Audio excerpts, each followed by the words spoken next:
Hello friends, welcome to my classroom online. પર્યાવરણ અને પારિસ્થિતિક તંત્ર એન્વાયરમેન્ટ ઇકોલોજીની આપણી જે સિરીઝ ચાલી રહી છે એનો આ સેકન્ડ લેક્ચર છે, બરાબર છે. ફર્સ્ટ લેક્ચરમાં જે છે આપણે ઇકોસિસ્ટમનો થોડો ભાગ જોયો હતો. આજે ઇકોસિસ્ટમને જે છે આપણે આગળ વધારીશું. અમુક બેઝિક કોન્સેપ્ટ જે છે આપણે ક્લિયર કરીશું. જે ગવર્મેન્ટ એક્ઝામ જેમાં પર્યાવરણ જે સબ્જેક્ટ મેઇન હોય છે, જેમાંથી ઘણા ક્વેશ્ચન આવતા હોય છે, એમાં આપણને કામ લાગશે. આવનારી જીપીએસસીમાં યુપીએસસીમાં કામ લાગશે. તો આપણે જે છે પ્રાઇમરી એટલું જોયું કે ભાઈ ઉત્પાદક હોય છે, બરાબર છે, પછી એના કન્ઝ્યુમર હોય છે અને એના ડીકમ્પોઝર હોય છે. એટલે ઉત્પાદક હોય, પ્રોડ્યુસર હોય, એના જે છે ઉપયોગ કરતા હોય અને અપઘટન કરતા હોય, ત્રણ વસ્તુ. તો એમાં જે છે આપણે ઉત્પાદક એટલે આપણે પ્રોડ્યુસર, કન્ઝ્યુમર અને ડીકમ્પોઝર, બરાબર છે. એના વિશે આપણે આ બે વિશે પ્રાઇમરી માહિતી આપણે મેળવી હતી. ડીકમ્પોઝરમાં આપણે જોયું હતું કે કોણ હોઈ શકે, તો કે એક તો ફંગસ હોઈ શકે, બરાબર છે, બીજું બેક્ટેરિયા, બરાબર છે. આ મેઇન હોય છે. વાયરસ જે છે એ અપઘટન કરતામાં ડીકમ્પોઝરમાં ગણાતા નથી અને એનું કામ કરતા નથી, બરાબર છે. એકવાર ક્વેશ્ચન પૂછાયેલો છે કે ભાઈ શું વાયરસ ડીકમ્પોઝરમાં ગણી શકાય, તો વાયરસને ડીકમ્પોઝરમાં ના ગણી શકાય. આજે જે આપણે જોવાનું છે કે ભાઈ ટ્રોપિક લેવલ, બરાબર છે. આજનો મેઇન ટોપિક છે ટ્રોપિક લેવલ, એટલે કે ઉર્જાના જે સ્તર, બરાબર છે. આહાર કડીના જે સ્તર હોય એને આપણે ટ્રોપિક લેવલ કહી શકીએ.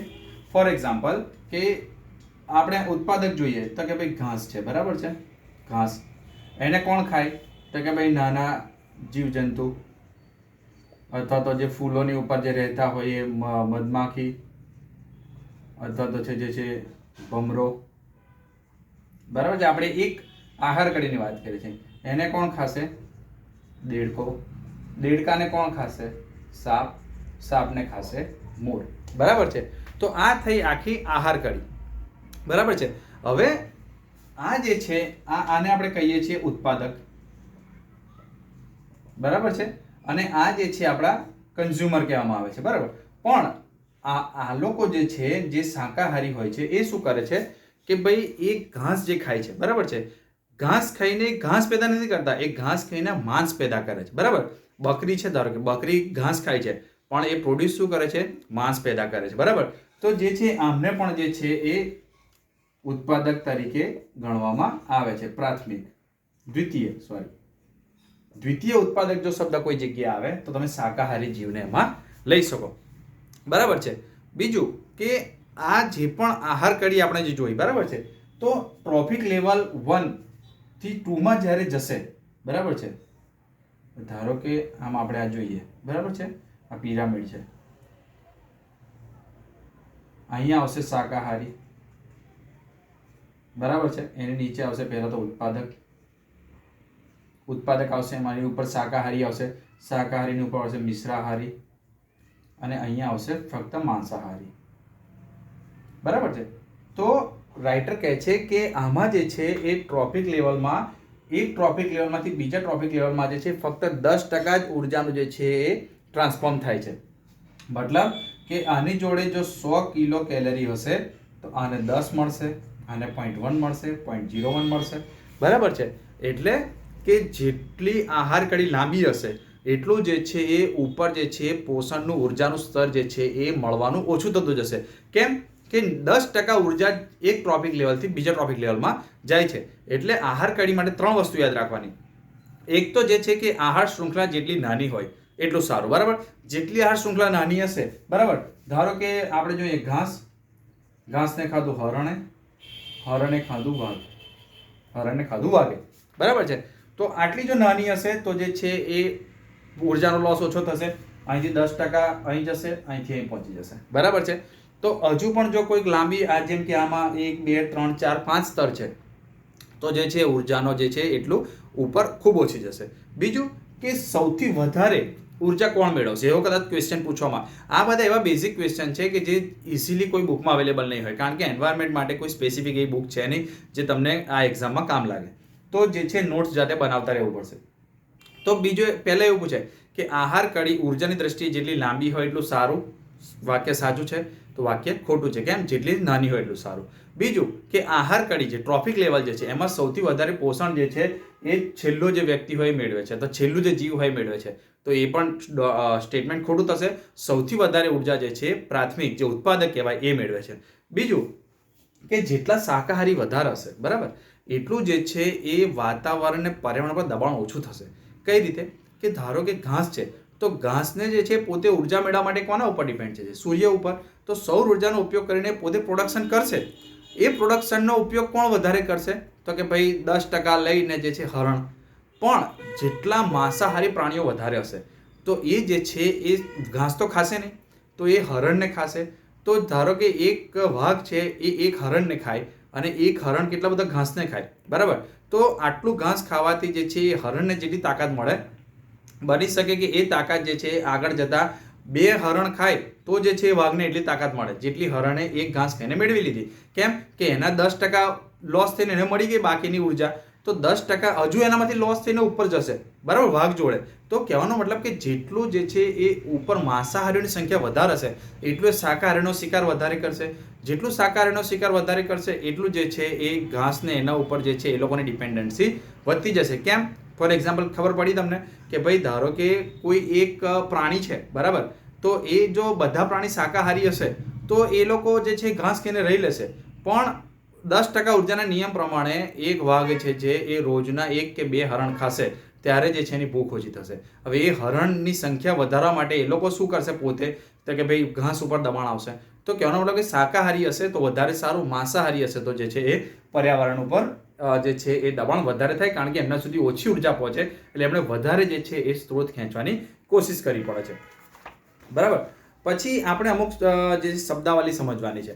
જેમ કે ફોર એક્ઝામ્પલ તમે જોયું હશે કે ડીડીટી ઉપર જે છે ગવર્મેન્ટે બેન કરી દીધો છે, બરાબર. તો ડીડીટી છે, પછી ડાયક્લોફેનેક જે છે, બરાબર. તો એ જે દવા છે એનું શું થતું હતું કે જ્યારે કોઈ પણ જે છે એ પશુ પક્ષીને જ્યારે એ આપવામાં આવતું હતું, અથવા તો જે છે એમને દુખાવો ના થાય એના માટેની એ ઇન્જેક્શન આપવામાં આવતું હતું, અથવા તો જે એમનો ગ્રોથ વધારે થાય એના માટે જો કોઈ ઇન્જેક્શન આપવામાં આવે તો એ છે એ નોન ડિગ્રેડેબલ હતું, નોન બાયોડિગ્રેડેબલ. એટલે શું થતું? Bio accumulation. તો એક શબ્દ અહીંયા આવે છે બાયો એક્યુમ્યુલેશન, જૈવ આવર્તન, બાયો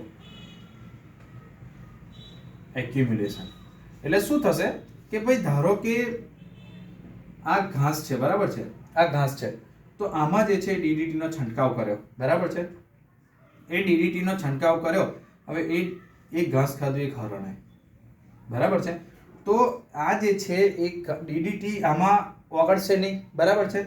એટલે જે છે એ સીધું હરણમાં જે જશે તો હરણ જે છે એનો ઉપયોગ પોતાના માટે ઉર્જા તરીકે નહીં કરી શકે, એટલે એમાં એક્યુમ્યુલેશન થશે.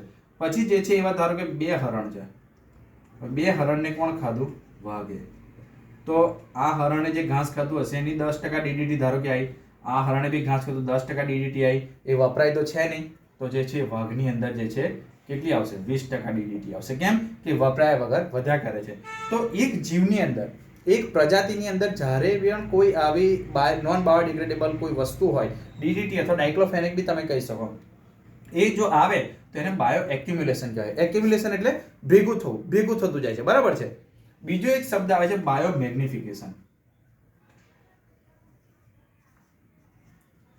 બાયો મેગ્નિફિકેશન, બાયો મેગ્નિફિકેશન એટલે શું? કે એક સ્તરમાંથી બીજા સ્તરમાં પહોંચવું. ધારો કે અત્યાર સુધી ડીડીટી અહીં હતી, બરાબર છે, બહુ ડીડીટી નો ઉપયોગ કરવા વાળા બધા બહુ હરણે જે છે આ ઘાસ ખાધું, બરાબર છે, એટલે જે છે હરણના અંદર ડીડીટી ની સંખ્યા, ડીડીટી નું પ્રમાણ વધતું ગયું. એ હરણને જે છે મિશ્રાહારીઓ ખાધું, એના માંસાહારીઓ ખાધું. તો આ લોકોએ ડાયરેક્ટ ડીડીટી નો આને કોઈ લેવા દેવા નથી, પણ અહીં ડીડીટી નો જે છંટકાવ કરવામાં આવ્યો એ ઉપયોગમાં ના થયું, એનું જે છે એ ડિઝોલ્વ ના થયું, એને કારણે જે છે એક સ્તરથી બીજા સ્તર સુધી એ પહોંચવા માંડ્યું. એટલે એક જ્યારે સ્તરથી બીજા સ્તરમાં વસ્તુ પહોંચે આવી કોઈ નોન બાયોડિગ્રેડેબલ, તો એને કહેવાય છે બાયો મેગ્નિફિકેશન. અને જ્યારે આ એક શાકાહારીઓમાં ધારો કે એની સંખ્યા પ્રમાણ વધતું જાય તો આપણે કહીએ કે બાયો એક્યુમ્યુલેશન શરૂ થઈ ગયું છે. સૌ પ્રથમ બાયો એક્યુમ્યુલેશન થાય, ત્યારબાદ જે છે બાયો મેગ્નિફિકેશન થાય, બરાબર છે. ફોર એક્ઝામ્પલ કે ડીડીટી જે છે એનો ઉપયોગ કરવામાં આવતો હતો પ્રાણીઓને દુખાવો ના થાય અથવા એમને કંઈ વાગ્યું કર્યું હોય તો, બરાબર, ગાય ભેંસ છે, બકરી છે એને.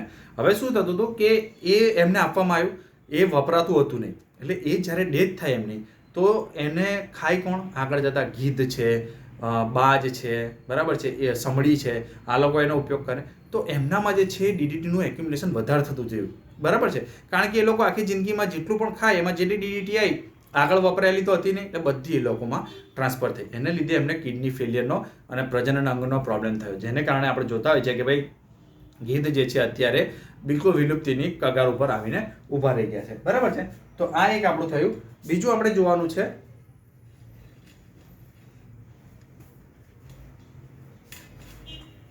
પિરામિડ, બરાબર છે. તો અલગ અલગ પ્રકારના પિરામિડ, એના પરથી ક્વેશ્ચન પૂછાતા હોય છે અને એનો જે છે એ લોજિક સમજવું ખૂબ જરૂરી છે. તો પારિસ્થિતિકી પિરામિડ કહેવામાં આવે છે. કયા?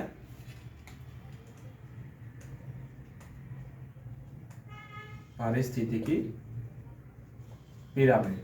તો પારિસ્થિતિકી પિરામિડમાં જે મુખ્ય 3 પ્રકારના પિરામિડ હોય છે.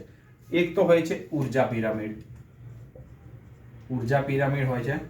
બીજું હોય છે દ્રવ્યમાન, અથવા બીજું સંખ્યા લઈ લઈએ, સંખ્યા પિરામિડ. અને ત્રીજું હોય છે દ્રવ્યમાન, જેને શુષ્ક ભાર, બરાબર. સૌથી પહેલા જોઈ લઈએ કે શુષ્ક ભાર એટલે શું. તો કોઈ પણ સજીવ હોય, બરાબર છે, એમાં મેજોરિટી જે છે પાણીનું પ્રમાણ રહેલું હોય. તો પાણી કાઢી નાખતા જેટલું શુષ્ક વજન એનું થાય, બરાબર છે. ધારો કે કોઈ એક આપણે હરણનું જેમ એક્ઝામ્પલ લીધેલું આગળ, તો હરણ છે, તો હરણની બોડીમાંથી જો બધું પાણી નીકળી જાય તો એનું જે છે એ ખાલી જે બાકીનો શુષ્ક ભાર કેટલો વધે, તો એ જે શુષ્ક ભાર હશે એને આપણે કહીએ કે ભાઈ આટલું આનું દ્રવ્યમાન થશે. તો સૌ પ્રથમ જોઈએ આપણે ઉર્જા પિરામિડ. તો ઉર્જા પિરામિડમાં એક જ વસ્તુ યાદ રાખવાની છે કે ઉર્જા પિરામિડ હંમેશા સીધું હશે. આમ કેમ સીધું હશે કે શાકાહારી જે છે એમની ઉત્પાદક આપણે પહેલા શરૂ કરીએ. ઉત્પાદક એટલે ઘાસમાંથી જે છે એ 10% ઉર્જા અહીં ટ્રાન્સફર થશે, એટલે થોડું સંકોચ હશે, બરાબર. અહીંથી 10% ઉર્જા ઉપર જશે, બરાબર, એટલે ઓર સંકોચ હશે. તો ઉપર જે આપણે જોયું કે વાઘ છે, સિંહ છે, બરાબર, એમના સુધી સૌથી ઓછી ઉર્જા પહોંચશે, એટલે જે છે એમણે એફર્ટ પણ વધારે લગાવવી પડશે ઉર્જા મેળવવા માટે. કારણ કે આગળ વાત કે 2 કે 3 કે 4 શિકાર કરશે ત્યારે જે છે એમને એમના શરીરને જરૂરી એટલી ઉર્જા મળી રહેશે. તો આટમાં એક જ વસ્તુ યાદ રાખવાની છે કે ઉર્જા પિરામિડ છે એ હંમેશા સીધો હશે. એટલે ટ્રોપિક લેવલ 1 થી ટ્રોપિક લેવલ 2, ટ્રોપિક લેવલ 3 સુધી જે પહોંચશે એમાં હંમેશા જે છે એ 10% ઉર્જા જ ઉપર જશે, બરાબર છે. એટલે એનો પિરામિડ હંમેશા સીધો થશે. બીજું આપણે જોવાનું છે સંખ્યા પિરામિડ. સંખ્યા પિરામિડ, બરાબર. આ બેના ક્વેશ્ચન સીધા પૂછે છે કે ભાઈ ઉર્જાનો પિરામિડ ઊંધો હોઈ શકે કે ઉર્જાનો પિરામિડ હંમેશા સીધો હોય છે. સ્ટેટમેન્ટ સાચું કે ખોટું તો સાચું થશે. બીજું છે સંખ્યા પિરામિડ. હવે સંખ્યા પિરામિડ કેવું છે કે સંખ્યા પિરામિડ ફોર એક્ઝામ્પલ ધારો કે આપણે જોઈએ કે એક વડનું ઝાડ છે, બરાબર છે. આ ધારો કે આ વડનું ઝાડ છે, વડનું ઝાડ છે. વડના ઝાડની સંખ્યા કેટલી છે? 1. વડના ઝાડ ઉપર જે છે એ 5 અલગ અલગ પક્ષીઓ એના ઉપર નભે છે, એનું ખાય છે, ત્યાં રહે છે, ત્યાં ઘર બાંધીને. તો એના પર રહેલા પક્ષીઓની સંખ્યા કેટલી થશે? 5. અને દરેક પક્ષીની ઉપર જે આપણે નાના નાના જીવાત કહીએ તો એ બી સજીવ છે, તો દરેક ઉપર ધારો કે 3 છે, બરાબર. તો એ નાના જીવડાઓની સંખ્યા કેટલી થઈ? 15.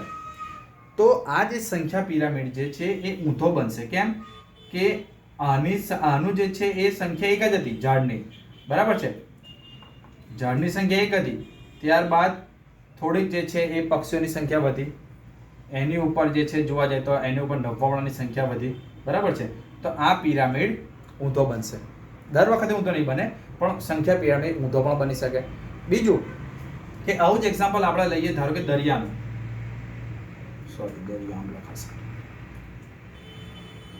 દરિયાનું ઓશનનું જોવા જાવ તમે, બરાબર છે. તો ઓશનમાં શું છે કે ભાઈ ધારો કે શેવાળ છે, તો શેવાળની સંખ્યા વધારે હશે, બરાબર છે. એની ઉપર નભવાવાળી જે છે એ માછલીઓની સંખ્યા ઓછી હશે, માછલીની સંખ્યા ઓછી હશે. એના પર નભવાવાળી વેલ માછલી કે મોટી માછલી કોઈ તમે કહો, એની સંખ્યા ઓછી હશે. તો એ જે પિરામિડ છે એ પાછો આવો સીધો બનશે. તો સંખ્યા પિરામિડ જે છે એ છતો પણ હોઈ શકે, ઊંધો પણ હોઈ શકે. પણ જો તમને ઝાડનું ઉદાહરણ આપવામાં આવે કે ભાઈ કોઈ એક ઝાડ છે એનો જે છે સંખ્યા પિરામિડ કેવો હશે, છતો ઊંધો ના કહી શકાય એવું કંઈક આવે, અથવા છતો પણ હોઈ શકે, ઊંધો પણ હોઈ શકે, એવું જો એક્ઝામ્પલ એવું કોઈ ક્વેશ્ચન આવે તો એ હંમેશા જે છે ઊંધો હશે. દરિયાનો જે છે એ સંખ્યા પિરામિડ ઓશનનો જે છે પારિસ્થિતિક તંત્રનો હંમેશા સીધો થશે. કેમ કે હંમેશા શેવાળની સંખ્યા વધારે રહેવાની છે, શેવાળ ઉપર નભવાવાળી માછલીની સંખ્યા ઓછી રહેવાની છે, બરાબર છે. તો એ એવું થઈ શકે, બરાબર. બીજું હવે આપણે જોઈએ દ્રવ્યમાન પિરામિડ. દ્રવ્યમાન એટલે આપણે જોયું કે શુષ્ક ભાર, બરાબર છે. તો આમાં આપણે જે છે આ એક્ઝામ્પલ લઈએ દરિયાનું. તો શુષ્ક ભારની જ્યારે વાત આવશે તો દરિયાનો પિરામિડ કેવો બનશે કે ધારો કે શેવાળ, હવે શેવાળની સંખ્યા વધારે છે પણ તમે લીલ જોઈ હશે, લીલ માટે તમે કેટલી બધી લીલ ભેગી કરો તો એનું વજન કશું થાય, એમાંથી એને પાણી ગાળી લો, સૂકવી દો તો કેટલું થઈ જાય, આટલું થઈ જાય. તો લીલનું જે છે એ શુષ્ક ભાર ઓછો થશે, એના ઉપર નભવાવાળી માછલી, નાની માછલી, એનો શુષ્ક ભાર વધારે થશે, ચોખ્ખી વસ્તુ છે, બરાબર છે. એના ઉપર નભવાવાળી વેલ એક કે બે જ હશે પણ એ વેલની સાઇઝ કેટલી મોટી હશે એટલે એમાંથી જો પાણી કાઢી બી લેવામાં આવે તો જે છે એ તેમ છતાં એનો જે છે એ વધારે થશે એનો શુષ્ક ભાર. એટલે દ્રવ્યમાન પિરામિડ, જ્યારે સંખ્યા પિરામિડની જો વાત આવે, સંખ્યા પિરામિડ યાદ રાખજો, સંખ્યા પિરામિડ જ્યારે દરિયાઈ ઇકોસિસ્ટમની વાત કરવામાં આવે તો સીધો બનશે, અને એ જ પિરામિડ દરિયાની જ્યારે વાત કરતા ઇકોસિસ્ટમમાં શુષ્ક ભારની વાત આવે તો એ જે ઊંધો બનશે, કારણ કે શેવાળનો શુષ્ક ભાર ઓછો હશે, એના કરતાં માછલીનો શુષ્ક ભાર વધારે હશે, એના કરતાં વેલ માછલીનો શુષ્ક ભાર ઓર વધારે હશે, બરાબર છે. એટલે આ થયું જે છે એ 3 પિરામિડ, દ્રવ્યમાન પિરામિડ, સંખ્યા પિરામિડ અને ઉર્જા પિરામિડ. તો આમાંથી ક્વેશ્ચન પૂછાઈ શકે છે, બરાબર છે. બીજું આવે છે કે પ્રોડક્ટિવિટી. બીજું એક મેઇન ટોપિક છે આજનો, પ્રોડક્ટિવિટી, કે ઇકોસિસ્ટમમાં પ્રોડક્ટિવિટી કોની વધારે હોય છે, બરાબર, એવું પૂછવામાં આવે છે. તો પ્રોડક્ટિવિટીમાં જે છે એ ધારો કે એક્ઝામ્પલ તરીકે આપણે લઈએ કે કોઈ એક જગ્યા છે, બરાબર છે, આટલી. તો પ્રોડક્ટિવિટી એટલે શું કે શુષ્ક ભાર પેદા કરવાની તાકાત કેટલી છે. તો જે છે એ પ્રકાશ સંશ્લેષણનો ઉપયોગ કરીને પ્રાથમિક જે ઉત્પાદક કહેવામાં આવે છે, ઉત્પાદક કહેવામાં આવે છે જે લોકો, પ્રોડ્યુસર, તો એ જે છે એ સૂર્યપ્રકાશનો ઉપયોગ કરીને પ્રકાશ સંશ્લેષણ કરીને સૌર ઉર્જાનું રાસાયણિક ઉર્જામાં રૂપાંતર કરશે. બીજું કે એનો ઉપયોગ કરીને જે છે એ શાકાહારી પ્રાણીઓ પોતાનો શુષ્ક ભાર બનાવશે, એનો ખાઈને માંસાહારી પ્રાણીઓ પોતાનો શુષ્ક ભાર બનાવશે. પણ આ બધામાં જે છે એ કોની પ્રોડક્ટિવિટી વધારે છે. તો એક્ઝામ્પલ એક આપવામાં આવ્યું છે કે ભાઈ ધારો કે આ અહીંયા તમે વાયા બટાકા, બરાબર છે, અહીંયા તમે વાયા ધારો કે ચોખા, બરાબર, અને અહીંયા વાયું તમે શેરડી, બરાબર, ફિક્સ. ધારો કે આ છે 1 હેક્ટરમાં, આ બી 1 હેક્ટરમાં, અને આ બી 1 હેક્ટરમાં, બરાબર છે. તો અલ્ટિમેટ તમે જોશો કે સૌથી વધારે જે છે એ પ્રોડક્ટિવિટી કોની આવશે તો શેરડીની સૌથી વધારે આવશે, બરાબર છે. કારણ કે શેરડીમાં જે છે એનું વજન વધારે થશે, એનો ગ્રોથ વધારે થશે, એની હાઇટ વધારે થશે. તો એક જ હેક્ટરની અંદર ચોખા જેટલા તમે એનું જુઓ, એનું વજન કે શુષ્ક ભાર તમે કાઢો, બટાકાનો જે છે શુષ્ક ભાર કાઢો, કમસે કમ તમે શેરડીમાંથી બધો રસ કાઢી લો અને એને સૂકવી દો, એનું વજન કરો તો એનું વજન ઘણું એવું થશે, બરાબર છે. તો જે છે એ શુષ્ક ભાર પેદા કરવાની જે ક્ષમતા છે એને આપણે કહીએ કે પ્રોડક્ટિવિટી. તો એનો મતલબ શું થયો કે પ્રકાશ સંશ્લેષણની ક્રિયા બધા કરે છે, બરાબર છે. 1 હેક્ટર જમીન છે તો બટાકા અને ચોખા કરતાં પ્રકાશ સંશ્લેષણ દ્વારા સૌર ઉર્જાનું રાસાયણિક ઉર્જામાં રૂપાંતર કરવાની તાકાત કોનામાં વધારે છે તો કે ભાઈ શેરડીમાં. તો આને કહેવાય છે પ્રોડક્ટિવિટી. હવે આ પણ આપણે એક્ઝામ્પલ જોયું. તમે જ્યારે ઇકોસિસ્ટમની વાત કરો, બરાબર છે, તો ઇકોસિસ્ટમમાં સૌથી વધારે પ્રોડક્ટિવિટી કોની હોય તો કે ભાઈ સદાબહાર વન. સદાબહાર વન તમે જુઓ, એટલી મોટા મોટા લાકડા હોય, એટલા મોટા મોટા પાન હોય, એટલા બધા ફ્રૂટ હોય, બરાબર છે, સદાબહાર વન હોય. એના પછી આવે છે ડેલ્ટા, બરાબર છે. એના બાદ આવે છે કોરલ, બરાબર છે. તો આ 3ની જે છે એ પ્રોડક્ટિવિટી સૌથી વધારે માનવામાં આવે છે. આ એવું નથી કે આમાં કોઈની વધારે ઓછી છે, આ બધાની જે છે ઓલમોસ્ટ સમાન છે, પણ આની જોડે બીજું કોઈ પણ આપવામાં આવે તો આને પ્રાયોરિટી વધારે આપવાની. ધારો કે એવું પૂછાય કે પ્રોડક્ટિવિટીના આધારે જે છે એ નીચેના મને ગોઠવીને બતાવો, એમાં જો 4-5 ઓપ્શન હોય તો સદાબહાર વનને આપણે પ્રાયોરિટી આપવાની કે સૌથી વધારે જે છે સદાબહાર વનની હોય. ત્યારબાદ ડેલ્ટા એટલે કે જ્યાં નદી જળ આમાં મળતી હોય, દરિયામાં મળતી હોય, બરાબર છે. અથવા તો દરિયામાં પણ જે છે ઠંડુ ગરમ પાણી જે જગ્યાએ ભેગું થતું હોય, બરાબર, તો ત્યાં પણ જે છે એ પ્રોડક્ટિવિટી વધારે હશે, કારણ કે ત્યાં દરેક પ્રકારના જીવ મળશે, ત્યાં એ લોકોનો ગ્રોથ થવાનો ચાન્સ વધારે છે. કોરલમાં બી છે આ વસ્તુ જોવા મળે છે.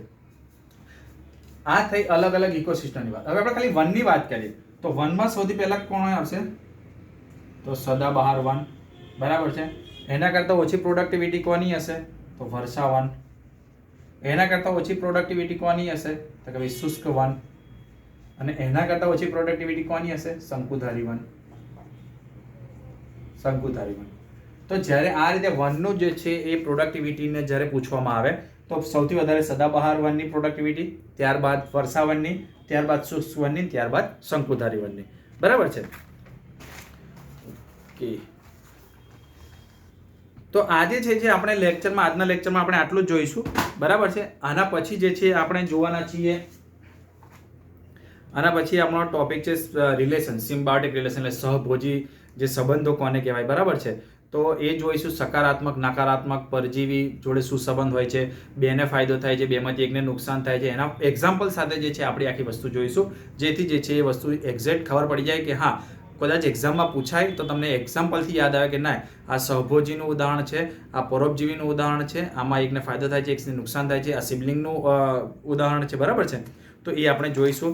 ત્યારબાદ આપણે અમુક ટર્મિનોલોજી, જેમ કે ઇકોલોજીકલ નીતિ કોને કહેવામાં આવે છે, નાઇટ્રોજન ફોસ્ફરસ સાયકલ કયું છે, ઇકોટોનનો મતલબ શું થાય છે. બરાબર છે. અનુક્રમણ, સક્સેશન કોને કહેવામાં આવે છે. બરાબર છે. એ જોઈશું. ત્યારબાદ આપણે જે છે બાયોડાયવર્સિટી ઉપર શિફ્ટ થઈશું કે બાયોડાયવર્સિટી શું છે, એની પરિભાષા શું છે, એને નુકસાન કેવી રીતે થાય છે, એના લાભ કયા કયા છે, એના સાચા માટેના પ્રોટોકોલ્સ કયા કયા છે. તો આખું જે છે આપણે એન્વાયરમેન્ટ લગભગ 7 થી 8 લેક્ચરમાં ધીમે ધીમે કરીને કમ્પ્લીટ કરીશું, જેથી જે છે એમાંથી કોઈ બેઝિકમાંથી કોઈ ક્વેશ્ચન આવે, કરંટમાંથી આવે તો એના માટે આપણે કરંટ અફેર જોવાનું રહે, પણ બેઝિકમાંથી કોઈ ક્વેશ્ચન આવે તો જે આપણો છૂટે નહીં. તો આજના લેક્ચરમાં આટલું. ફરી મળીશું. ત્યાં સુધી થેન્ક યુ. જય હિન્દ.